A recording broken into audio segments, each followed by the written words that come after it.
Currículo da cidade, povos indígenas. Ele começa um pouco assim, né? Usando as palavras certas. O currículo que nós acabamos de ver, que trata de imigração, não falava usando as palavras certas, né? Porque, na verdade, ali diz que pode usar todas as palavras. Mas a escolhida foi migração. Agora, aqui é um pouco assim, usando as palavras certas. As palavras têm um enorme poder de moldar a mente das pessoas. Ela serve, só para você saber, tá? Esse currículo da cidade aqui, sim, foi feito consultando os povos que vivem, povos indígenas, que vivem aqui na cidade de São Paulo, mas ele foi alinhavado no estilo de escrita por uma pessoa que é conhecida, né? Em especial para nós da educação infantil, porque ele escreve um monte de livros de educação infantil, que é o Daniel Munduruku, né? O Daniel Munduruku é o que faz no final, eles fizeram toda a discussão com as comunidades indígenas aqui da cidade de São Paulo, mas a escrita depois no final, um dos participantes, são dois, mas um dos participantes é conhecido, é o Daniel Munduruku.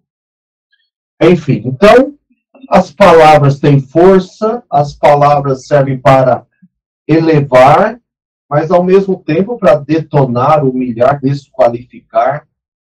As palavras têm poder. Talvez a grande palavra que o currículo da cidade, povos indígenas, quer dizer é assim, falar assim, índio. Índio não é um termo para ser usado. Índio não é um termo, está escrito aí, vai aparecer daqui a pouco, estou adiantando. Índio não é um termo para ser usado. A palavra é e povos indígenas, está na capa, né? Indígenas ou povos indígenas.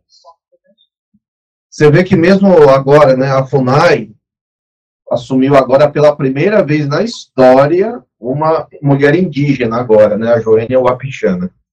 E aí a FUNAI agora vai ter um outro nome, né, que é a Fundação Nacional do Índio, vai passar a se chamar Fundação Nacional dos Povos Indígenas, e pela primeira vez vai ser presidida por uma mulher indígena, né, pela Joênia Wapichana.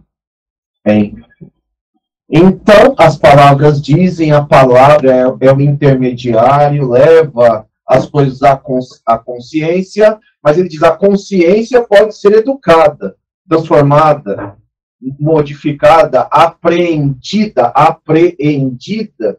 para transformar as relações. A escola como espaço transformador.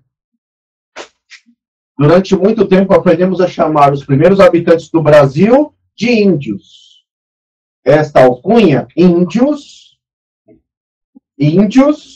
esta alcunha, índios, trazia consigo imagens e significados que nem sempre dignificavam aqueles a quem se deseja nomear. Normalmente, a palavra índio vem acompanhada de adjetivos que não faziam jus à riqueza da diversidade. Que é o jeito mais simples, né? Assim, olha, a pessoa começa a falar errado, nós falamos, está falando que nem índio. Índio, um programa de fazer um programa de índio. Como se fosse uma coisa ruim. Como se fosse uma coisa ruim. Então, a palavra, ele está dizendo isso aqui. Índio, não, índio, vamos usar as palavras certas. Índio, a palavra índio, ela corresponde a adjetivos que não fazem jus à riqueza da diversidade que a comunidade indígena, que os povos indígenas são. A palavra índios quase sempre significava atraso tecnológico, primitivismo, canibalismo, entre outros termos negativos. Nomear alguém com esta palavra, índio, era qualificá-lo aquém dos demais. Enquadrá-lo num passado imemorial que nem mais existia.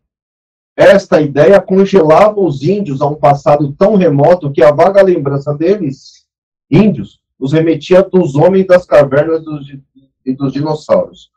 Os índios eram estudados como seres do passado.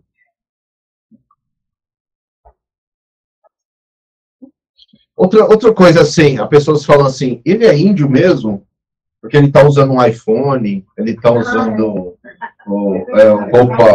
roupa ocidental, digamos assim, né? E para ser índio, então, tem que estar vestido com roupas daquela comunidade. Enfim. E tudo isso por causa de uma palavra, índio, acompanhada de uma mal contada história sobre, olha, entre aspas, o descobrimento do país. Nessa história, nos diziam que nossos primeiros colonizadores, os portugueses, foram os heróis que descobriram uma nova terra. Os portugueses, heróis, tiveram que lutar bravamente para conquistá-la, de bárbaros nativos, que por aqui viviam. Mas o índio vivia como bárbaro, nativo, sem o intuito de desenvolvê-la para as futuras gerações. Esses nativos, chamados índios, eram pessoas cruéis, sem rei nem lei, que comiam seus inimigos em falsos banquetes de mãos, pés, braços, pernas, crânios. Bebiam sangue como aperitivo. Gente assim precisa ser dominada, controlada, domesticada através da violência física. Era preciso submetê-la a uma doutrinação religiosa. E aí é contratado um grupo de pessoas, que são jesuítas.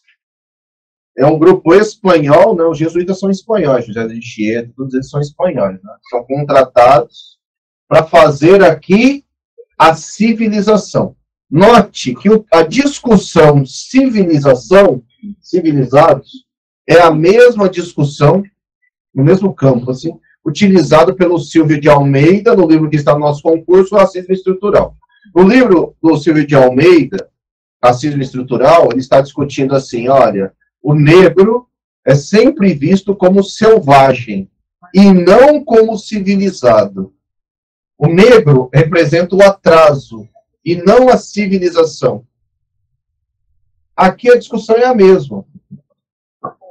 Há alguém que é civilizado, que é europeu ou filho de europeu, e neste caso aqui os povos indígenas, aqui na alcunha de índios, eram os não civilizados, eram os selvagens, eram os bárbaros. Enfim, como se pode intuir, é uma história contada pelos vencedores. Uma história contada pelos vencedores traz elementos fantasiosos que serviam para alimentar a combalida estrutura real europeia. Enfim, é preciso deixar claro que é o imaginário europeu sobre o novo mundo, por ele, entre aspas, descoberto, sendo forjado pelos relatos históricos dos viajantes, que não compreendiam os viajantes aqui, não compreendiam a imensidão do lugar onde eles estavam, o Brasil, cujos povos indígenas constituem muitos povos. Sabe que no Brasil nós temos mais de 200 línguas que circulam no país. A maior parte delas são línguas indígenas, de povos indígenas, línguas indígenas. Nós temos mais de 200 línguas no Brasil. Só para dizer assim, povos indígenas também não são todos iguais e não falam a mesma coisa e nem fazem as mesmas coisas. Enfim, né? Aqui está dizendo assim, era necessário inventar histórias que ajudassem a contar esse descobrimento. Então, os índios, entre aspas, índios, que é a palavra, usando as palavras certas. Índios foram, na verdade, uma invenção do colonizador para reduzi-los e escravizá-los. Nesta palavra, colocaram aproximados 1000 povos e culturas bastante diferentes entre si, encobriram 1000 línguas e 100 línguas distintas pelas visões de mundo que formavam um mosaico internacional. Ao reduzi-los, dominaram. Ao dominá-los, enfraqueceram valentes civilizações. Isto tudo contido em uma única palavra, índio. E aí ele diz aqui, olha, marcado em negrito no final. Indígenas, sim. Índios, não. Agora um pouco, os que estão escrevendo um pouco, falando deles, um pouco assim, né? Havia uma vergonha em ser índio. De ser índio. E aí ele, Eles, né? Eu não queria ser aquilo que todo mundo achincalhava. Eu queria ser alguém respeitado, admirado. E parecia que eu não poderia ser eu mesmo. Todavia, teria que negar o que eu era para assumir o que os outros desejavam que eu fosse. Perder a sua própria identidade para assumir outras identidades, porque a sua identidade não é aceita. É preciso nos libertarmos deste conceito que desvaloriza a nossa diversidade. Precisamos entender que não existem índios no Brasil. Precisamos aprender como chamá-los, como festejá-los, como conhecê-los, como valorizá-los, encontrar um lugar para eles dentro de cada um de nós, já que eles são os povos originários, né? De hoje em diante, fica combinado que não haverá mais índio no Brasil. Fica acertado que os chamaremos indígenas, que é a mesma coisa que nativo, indígena, original de algum lugar. Certo? Bem, calma lá, alguém me soprou a questão. Mas índio e indígena não é a mesma coisa? Ele diz, não, não é. Digam o que disserem, ser indígena é pertencer a um povo específico. Munduruku, né? Um que está escrevendo é o Daniel Munduruku, né? Daniel Munduruku. Munduruku é o nome do povo que ele representa. E não é tribo. O povo indígena. Munduruku, por exemplo, ser índio é pertencer aqui. Povo Munduruku, por exemplo. Ele pertence ao povo Munduruku. Ser índio, se ele é índio, só índio, chamado de índio, ele pertence a quem?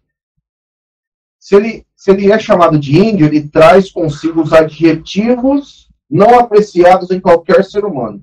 Índio é uma palavra preconceituosa, racista, colonialista, etnocêntrica e eurocêntrica. Entretanto, ele também não se pode pensar que a nossa história segue o mesmo percurso da história ocidental. Povos indígenas pensam em outras lógicas, que não são as mesmas que nós ocidentais pensamos. Poderíamos jamais usar uma interrogação. Mas se for dentro de um contexto assim... Olha, eu não recomendo. Não recomendo. Não recomendo.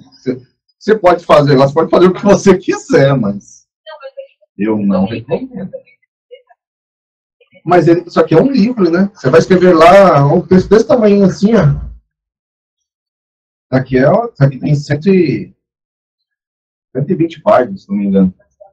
Então ele faz pergunta, mas depois ele vai responder, né? Você vai fazer pergunta num negócio desse tamanho assim, você não vai ter tempo de responder. E aí, o problema é que assim, o cara que vai te ler não vai responder também. Oi? Mas se você conseguir, maravilha. Eu acho bem. Eu só acho difícil. Você está falando de educação, hein? Educação é uma ciência. Para explicar termos, as pessoas escrevem livros. Não, todo livro, ok, parte de pergunta. Aliás, a parte mais perguntadora do mundo nós estamos estudando aqui. Mas você num texto de... Vamos pensar que ele tenha 20 linhas cada um dos dois. E já é muita linha que vão te dar.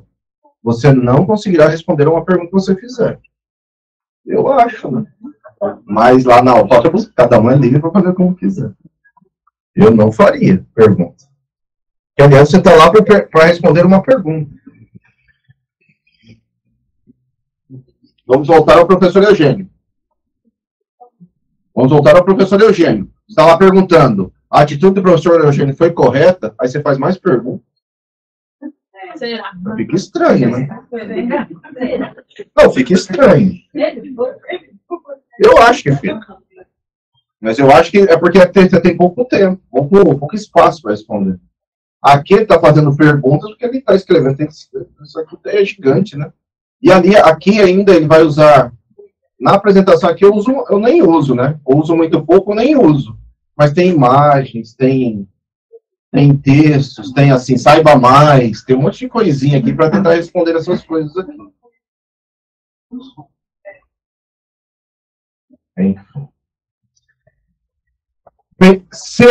Pertencer a povos indígenas é pertencer a universos culturais, representativos de pensar diferentes. Eu não sei se... Não, acho que não. Essa semana... Não, porque eu peguei uma imagem, publiquei uma imagem de uma mesa em que sentaram pessoas...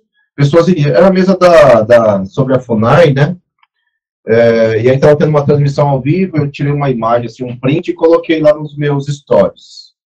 Na mesa, então, tinham vários indígenas, né, de povos diferentes.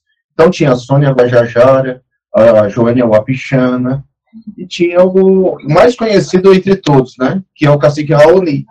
O Cacique Raoni é aquele que subiu na rampa. Você viu que o Cacique Raoni, ele tinha um lábio com aquele negócio assim, que o nome nem eu não sei. Mas ele tinha um lábio... Oi? Parece que é um alargador. Né? Uma espécie de alargador, mas tem um nome aquilo, e aquilo diz respeito à sua cultura. Todos os meninos daquela cultura fazem aquela coisa lá, e quanto maior aquilo, de certa forma, representa maior poder, que é aquela coisa que ele tem no lábio. Que é o Cacique Raoni. O Cacique Raoni é conhecido porque ele cantou com Sting, né, no passado e tudo mais, viajou o planeta inteiro para falar da causa indígena. O Cacique Raoni é conhecido. São povos diferentes, então a roupa é diferente, as formas do que usam as roupas é diferente das pinturas que se fazem, quando fazem, são diferentes. As indumentárias são diferentes. E mesmo essa coisa, né, por exemplo, do Cacique Raoni tinha a questão no lábio. Outros povos não têm. Então, olha, dizemos que é uma visão linear. Qual o exemplo de visão linear? Olha, hoje, talvez, um pedaço da minha roupa é uma visão linear do mundo, entende? Isso daqui é um terno. É um terninho, né? Um blazerzinho. Ele é assim aqui, ele é assim na Europa. Lógico, tem melhores do que esse, lógico, mas ele é esse mesmo cortezinho, Não é roupa europeia. Ela é igual em todo lugar onde ela estiver. Roupas de povos indígenas, cada povo tem um tipo de roupa para determinada cerimônia e tudo mais. Determinada pintura, como eu falei já, né? Indumentária, objetos que usa, apetrechos que usa, para cada momento. Então, é por isso que aprendemos a história através de uma linha de tempo dividida em blocos de acontecimento, chamados de antiga, média, moderna e contemporânea. Essa divisão nos ajuda a ter uma visão geral. Mas olha, ele dizendo, esta linha de tempo, olha, mais um dizendo, linha de tempo não serve. Aqui ele está dizendo assim, nós, ocidentais, aprendemos história numa linha de tempo. Um pouco assim, passado, presente, um pouco trajetória para o futuro. A visão indígena é muito mais envolvente, pois acredita que os fatos e acontecimentos são integrados por um conjunto de fatores que se unem no tempo. Talvez das coisas mais simples. Isso não está escrito aqui, agora sou eu dizendo assim, olha, é necessário entender, por exemplo, que a cultura indígena valoriza a experiência, coisa que a cultura ocidental desvaloriza. Então, cultura indígena, o mais velho é o mais importante porque ele traz toda a herança cultural. Cultura ocidental, para nós aqui, né? Cultura ocidental, o velho nós desprezamos. Se vacilar, nós colocamos no asilo para ele ficar longe da gente, inclusive. Então, é diferente, são formas de pensar diferentes. Eu só quero dizer assim, se nós integramos essas visões da escola, nós temos uma diversidade de formas de pensar, de agir e de ser. Outra coisa, o currículo da cidade o tempo todo fala na valorização da criança pequena desde bebê. E alguma aula, talvez, aí para trás, eu devo ter dito, espero que tenha dito. Quer dizer assim, eu estou com uma turma e o menino tá muito louco, né? Subindo, correndo no teto, você vê o menino correndo no teto. Você não fica só olhando e, tá bom, vai. Não tem isso. Não tem neutralidade. Você está ali numa pedagogia, já apareceu aqui, pedagogia intervencionista. Você intervém. Você chama o menino, você não precisa gritar, não tem berrar, não tem nada disso. Na hora que ele chegar perto para conversar com você, só você e ele, não é plateia. Então, se tiverem outros, você fala para eles irem brincar, que a gente vai conversar e tal. Na hora que a gente for conversar, eu vou abaixar na altura dele e vou conversar eu e ele aqui, ó. Eu e ele. Eu não preciso gritar, não preciso berrar, não preciso humilhar ninguém. É um respeito. Isso é absolutamente indígena. O grande problema nós brasileiros é que nós não conhecemos, não cultivamos a nossa própria história. E a nossa própria história tem esta base. A base é indígena. Outra coisa é simples assim. Nós transitamos todos os dias com cultura indígena e nós não percebemos que transitamos com cultura indígena o tempo todo. Porque quando eu falo Itapecerica, o nome Itapecerica é indígena. Quando eu falo Embu, é indígena. Quando eu falo Embu-Mirim, é indígena. Quando eu falo Moema, é indígena. Quando eu falo Anhangabaú, é indígena. Jabaquara, é indígena. Todas essas são palavras indígenas. Aliás, de diversos povos. Pinheiros, indígena. Capão Redondo, falar de Capão Redondo, indígena. E nós não sabemos, não conhecemos, que faz parte do que somos. Faz parte do que somos. Não... Tudo isso, né? Enfim. Olha, olha aqui, aqui o autor falando assim, descolonizar. Ouvir outra versão da história. Sair da armadilha mental que o Ocidente nos aprisionou. Descolonizar. Descolonizar. Precisamos nos abrir para a possibilidade de outras narrativas que nos permitirão romper com a linearidade histórica. Currículo da cidade. Hoje mesmo nós olhamos. O currículo da cidade é não linear. Iniciativas que nos permitirão romper com a linearidade. E aqui olha o autor, eles, né? Qual é a sua tribo? Qual é a sua tribo? Mas, olha, fez pergunta, mas ele vai ficar explicando aí. E aqui são só uns fragmentos, né? Vocês devem ter notado que no nosso texto não usamos o termo tribo. Não usamos o termo tribo. Mas nem sempre é assim. Olha, levamos um tempo para compreender que o termo tribo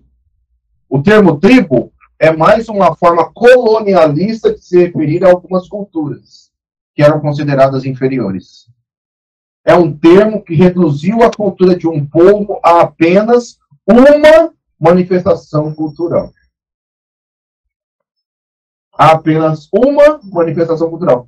Seria algo como dizer que o Brasil é a grande mãe e a população nativa está dividida em grupos culturais que não se diferem. Que ser índio é tudo a mesma coisa.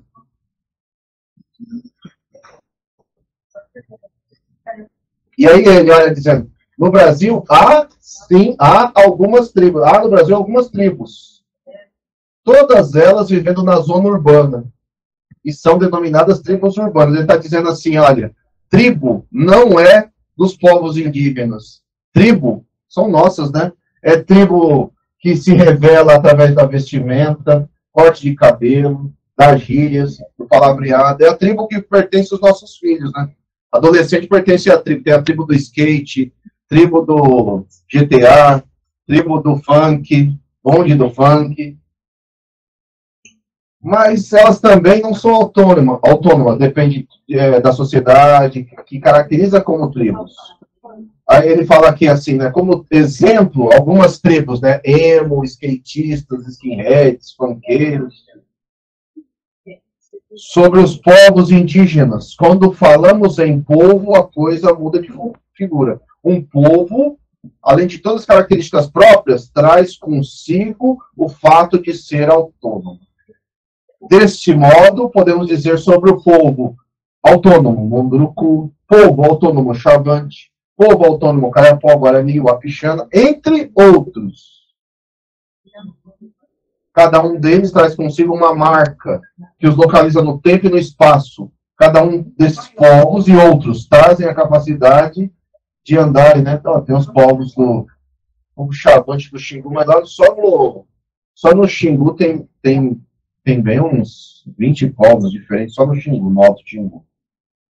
Eles oferecem a capacidade de andarem autonomamente, autonomia, mais uma vez.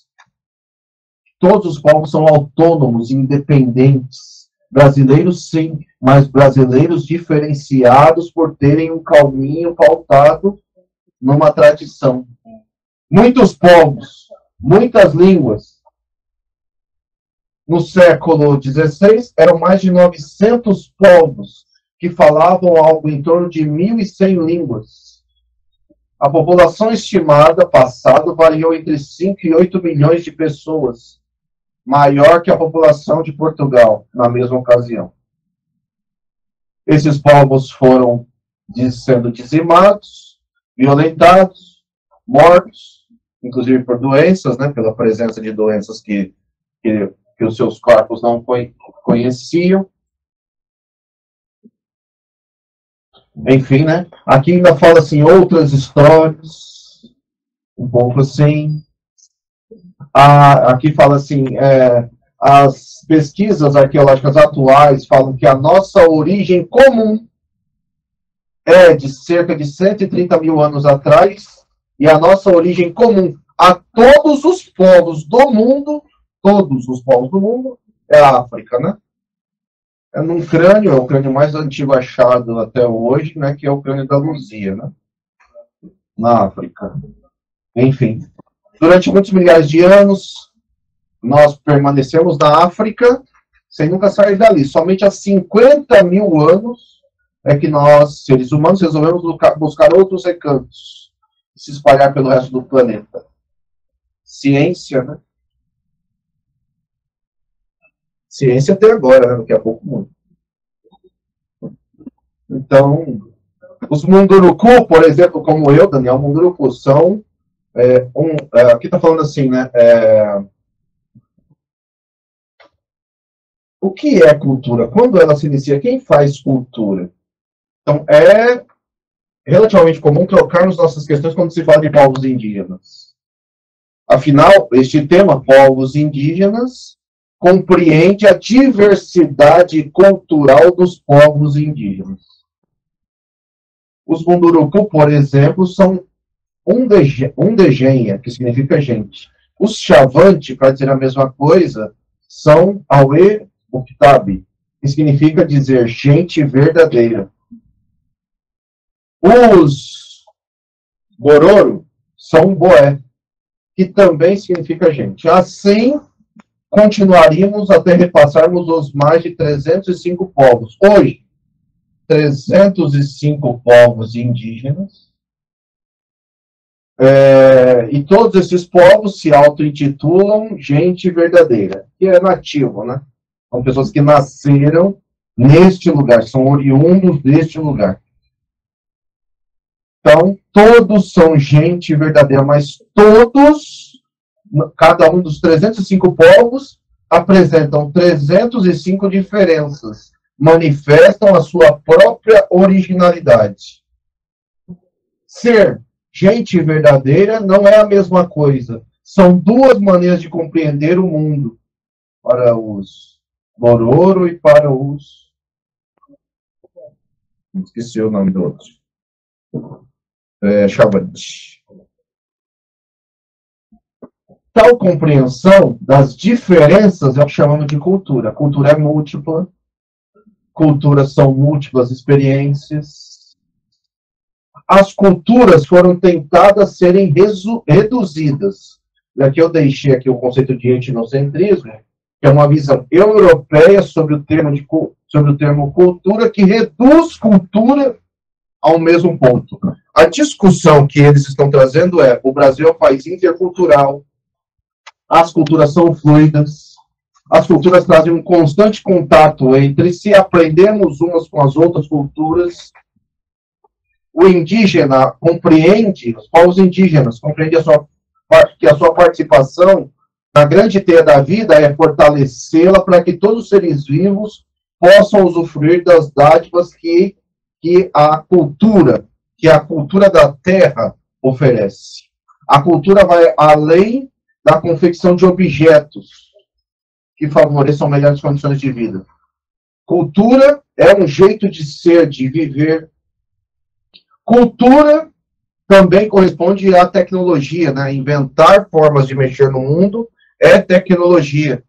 E o pensar a tecnologia indígena não corresponde à velocidade da tecnologia linear, ocidental, que nós usamos. Portanto, não é descobrimento. Talvez um achamento, porque achar uma coisa que é de alguém, né?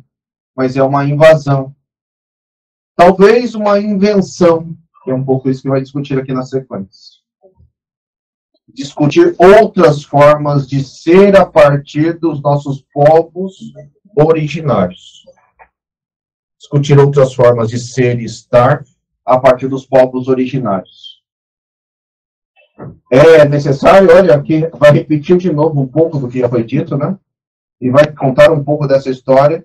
Depois você lê lá aqui de maneira resumida, né? Mas eu quero dizer assim, é um pouco. A história oficial do Brasil que conhecemos sempre nos foi contada segundo a visão eurocêntrica. Os referenciais sempre foram a Europa. A Europa era toda poderosa. A Europa comandava as navegações. Entretanto, a Europa... é interessante falar assim, descobriram a América, aqui um pouco está dizendo assim, descobriram a América em 1492, e o Brasil descobriu só depois, 8 anos depois. E como é que foi um descobrimento, né? O Pedro Álvares Cabral se fez de perdido, atraca aqui em 21 de abril de 1500. Aqui ele chegou, mas não pisou. Ele preferiu que os negros da terra fossem visitá-lo em seu navio. Então, buscaram aqui as pessoas, levaram até o navio. A Europa não se curvava aos nativos. Das suas penas, do Pero Vaz Caminha, né, o escrivão, saíram palavras de encanto e de espanto para levar ao rei de Portugal as notícias da nova terra. Foi mencionada também a realização da primeira missa. É um pouco a conversão do Brasil à força numa cultura colonizadora. Então, os conceitos de descobrimento e achamento têm o mesmo significado e se referem a algo previamente conhecido. Então, está dizendo assim, o descobrimento não é fato novo. Não só porque já viviam pessoas aqui, mas não eram só pessoas, os índios, como foram chamados naquele momento. Eram povos com culturas significativas. É isso que ele está discutindo. As palavras são sempre pequenas para revelar a dimensão real do fenômeno. Então, somente em 1549 é que chegaram por aqui os primeiros colonizadores, quase 50 anos depois. Um governador-geral, Tomé de Souza, os jesuítas, para fazer a conversão evangelizadora junto aos indígenas. Então, nesse momento, nasce uma política assimilacionista. A missão vai crescendo, não apenas ao trabalho dos jesuítas, mas por conta das muitas crianças que foram nascendo, devido à violência que era praticada contra as mulheres nativas, os filhos bastardos, nem eram indígenas, nem eram portugueses. Simplesmente cresciam. Esses primeiros brasileiros nascidos logo depois, de forma pouco cristã, eram utilizados por seus pais portugueses como bucha de canhão nas famosas entradas e bandeiras. Porque filhos de mistura, né, portugueses indígenas, conheciam o terreno, o meio ambiente, o território, e eram utilizados à frente das bandeiras. enfim, né? Ele está contando essa história, um pouco do massacre dos povos indígenas brasileiros. É só pensar que de povos, pensando em povos, eram mais de 900. E hoje só 305 povos inteiros desapareceram. Povos inteiros desapareceram. Então, como é que hoje, olha, hoje há também o que é possível chamar de indígenas em movimento. Se você guardou a palavra migrante como movimento, povos indígenas, indígenas em movimento. Pessoas físicas indígenas, né, que se articulam de modo autônomo para participar da vida social. Artistas, músicos, esportistas, candidatos a cargos públicos, de maneira intencional na articulação dos povos indígenas para buscar direito aos povos indígenas. Essa movimentação, seja do movimento organizado, seja dos indígenas em movimento, indígenas organizados, indígenas em movimento, é um fenômeno que tomou maiores proporções nos anos 90. Após a aprovação da Constituição, os povos indígenas participaram ativamente da construção da Constituição, e não à toa tiveram terras demarcadas, que até hoje ainda sofrem problemas com essas terras demarcadas, mas conseguiram por isso, né? Talvez hoje, enquanto escritor, o indígena mais conhecido, né, ele era parlamentar, né, o Ailton Krenak, que era parlamentar lá nos anos 80 e fez parte da deputado constituinte. Enfim, nesse processo todo, mais comunidades indígenas passaram a se organizar politicamente, jovens e adultos quisessem entrar nas universidades. Hoje, inclusive, nas universidades, não em todas, mas em algumas, você tem cotas para os povos indígenas, para atender às necessidades da comunidade indígena. É o crescimento, então, de uma população indígena mais urbanizada e com carências materiais, que vai formando novos índios, batizados por sociólogos. Ele não está falando que é bom, hein? Ele só está falando que foi batizado por sociólogos, batizaram de índios, né? Índios que vivem nos municípios. Então, nos municípios, a ONG Opção Brasil, cerca de 13 mil indígenas morando na cidade de São Paulo. 13 mil indígenas morando na cidade de São Paulo. Esse número representa uma fatia considerável. Alguns outros vão falar assim, o número de indígenas pode chegar a 90 mil na Grande São Paulo, 90 mil indígenas na Grande São Paulo. Esses 90 mil seriam oriundos de cidade de São Paulo e Grande São Paulo, 53 povos diferentes, que foram chegando por aqui, provavelmente fugindo das perseguições de seus lugares de origem. Então, alguns deles, né, que estão aqui, Guarani, Vancararu, Funiô, Aticum, Cariri, Chocopa, Cararé, Potiguara.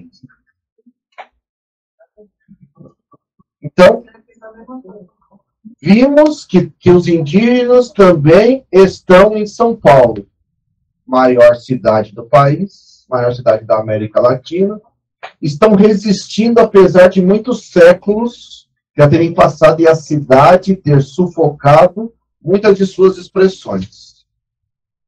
Só para você entender outra coisa do descobrimento, né? Quando houve as primeiras terras, primeiras cidades litorâneas brasileiras, então tem lá na Bahia, mas uma das primeiras é aqui, São Vicente, que é um pouco desse mesmo período, lá no comecinho, que é das cidades mais antigas do país. É interessante que quando descobriu São Vicente, começaram a subir aqui, ó, subir o Planalto, e ao chegar aqui na região onde hoje nós conhecemos como a região de Pinheiros, encontraram um português.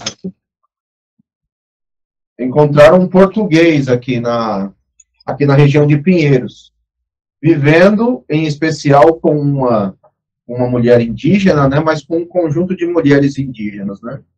Essa é uma história que está um pouco descrita num filme brasileiro chamado Caramuru. A história aqui não é exatamente desse mesmo jeito que ele está aqui no continente, né, mas quem é encontrado aqui é João Ramalho. João Ramalho é encontrado aqui. E há duas ruas em homenagem, porque ele vivia com a Bartira. Então, lá na região de Pinheiros, que vai até Perdizes, tem uma rua lá, tem as ruas, né, passam perto da PUC, que chamam, paralelas, assim, João Ramalho e Bartira, porque eles viveram juntos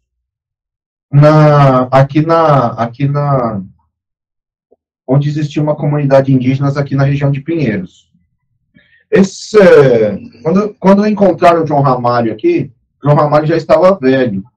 E João Ramalho já conhecia aqui as línguas e tudo mais. João Ramalho já vivia aqui desde antes do descobrimento oficial em 1500. Então, mesmo assim, muitos autores vão falar assim, 1500, 21 de abril de 1500 é só uma data festiva. É só uma data que colocaram. O Brasil tinha sido descoberto muito antes disso e há vários lugares e relatos que mostram que os portugueses já estiveram aqui antes dessa data de 21 de abril de 1500. Portanto, isso também permite criticar ou contar a história de outras formas. Que é isso que ele também está falando aqui. A história depende de quem está contando. Cabe a nós, educadores e educadoras, encontrar estratégias para discutir alternativas para que esses modos de vida possam ter um lugar. Esses vários modos de vida possam ter um lugar, não apenas na escola, não apenas na cidade de São Paulo, mas em todos os brasileiros, entendermos qual é a nossa cultura. Nossa sociedade brasileira é plural. Nossa sociedade brasileira, por ser plural, significa aceitar em nós a composição da nossa diversidade, conviver com a diversidade, ter orgulho da diversidade, sentir-se parte da história que está o tempo todo sendo escrita por cada um de nós, por cada brasileiro. Ser plural significa conhecer nossa diversidade nativa. Ser plural é olhar para dentro de nós mesmos. Ser plural é encontrarmos todas essas culturas em nós. Enfim, no finalzinho aqui, ele está dizendo assim, que seja, né, digamos assim, o início de uma nova nação que aceite sua vocação para a felicidade. Essa esperança que alimenta educadores enquanto indígenas enquanto seres humanos, numa cidade, numa sociedade plural como a nossa. E aqui eu acabei querendo deixar aqui a foto de um Ceci, né? Daqui da cidade de São Paulo, né? Sobre o currículo da cidade, povos indígenas. Uma imagem do Ceci aqui na região, isso daqui é na região do Pico do Jaraguá. Nós temos duas comunidades indígenas, duas grandes, muito grandes na região do Pico do Jaraguá e uma em Parelheiros.